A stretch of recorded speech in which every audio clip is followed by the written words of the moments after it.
मराठवाड्यातील धाराशिव जिल्ह्यात असलेल्या ज्योतिबाची वाडी ज्योतिबा यात्रेच्या निमित्तानं लाखो भाविकांनी ज्योतिबा चरणी दर्शनासाठी गर्दी केली। सासनकाठा आणि गुलाल खोबऱ्याची उधळण करत उत्साहात ज्योतिबाची पालखी सोहळा मिरवणूक काढण्यात आली। विविध भागातून अनेक भाविक ज्योतिबा यात्रेच्या निमित्तानं उपस्थित होते। याचा आढावा घेतला आपल्या प्रतिनिधींनी, पाहूयात।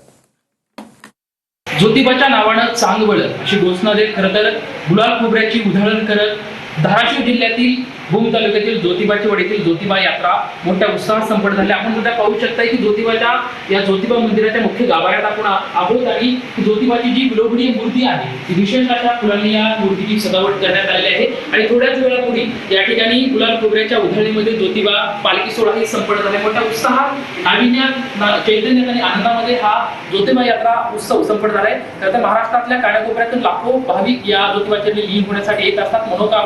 मनोभावे या ज्योतिबाच्या चरणी आपले आशीर्वाद मागण्यासाठी या ठिकाणी येत असतात। मोठ्या उत्साहामध्ये ज्योतिबाच्या वाडी येथील ज्योतिबा यात्रा संपन्न झाली आपल्याला पाहायला मिळते। लक्ष्मण जाधव, टीव्ही मराठी।